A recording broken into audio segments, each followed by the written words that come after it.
தென்காசி மாவட்டத்தில் தென்காசி சட்டமன்ற தொகுதியில் 1,27,570 பேர் உறுப்பினர்களாகவும், ஆலங்குளம் சட்டமன்ற தொகுதியில் 1,14,769 பேர் உறுப்பினர்களாகவும், கடைநல்லூர்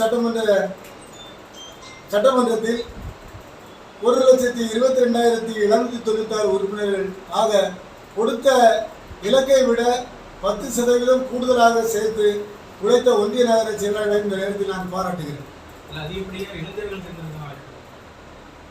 குடும்ப உறுப்பினர்கள் என்று சொன்னால் அந்த குடும்பத்தில் யாரையும் தவிர்த்து சேர்க்கப்படவில்லை. முழுவதுமாக இளைஞர்களே சேர்ந்திருக்கிறார்கள். இளைஞர்கள் எங்கள் பக்கம் இருக்கிறார்கள் என்று சொன்னால் திராவிட மாடல் ஆட்சியை ஆதரித்து அதிகப்படியான உறுப்பினர்கள் சேர்ந்திருக்கிறார்கள்.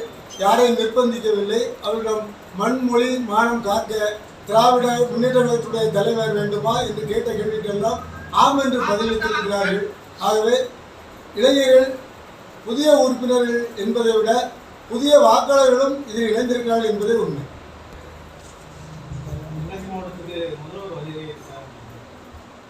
முதல்வர் வரையே அவர்கள் தான் முடிவு செய்ய வேண்டும். அதற்கு முன்பாக துணை முதல்வர் அவர்கள் இந்த பாகமுறைகள் கூட்டத்தில் நடத்திட வருகை தர இருக்கிறார்கள். இந்த மாத இறுதி தமிழ்நாடு என்ற ஒரு இயக்கத்தை தொடங்கி மண் காக்க, மொழி காக்க, மானம் காக்க, நம்முடைய பண்பாட்டை காக்க, தமிழ் மொழியை வளர்த்தெடுக்க, இருமொழி கொள்கையிலே தமிழ்நாட்டை கொண்டு வந்து இருமொழி கொள்கையிலே வெற்றி கண்டு இன்னும் ஒரு நூற்றாண்டு காலத்திற்கு இந்த மண் திராவிட மண், இந்த மண் தான் இந்தியாவை ஆள வேண்டும், பகுத்தறிவு தான் இந்தியாவை ஆள வேண்டும் என்ற நோக்கத்தில் நம்முடைய தலைவர் அவர்கள் எடுத்திருக்கிற இந்த முன்னேற்பாடு மக்களிடையே பெரும் வரவேற்பை பெற்றிருக்கிறது.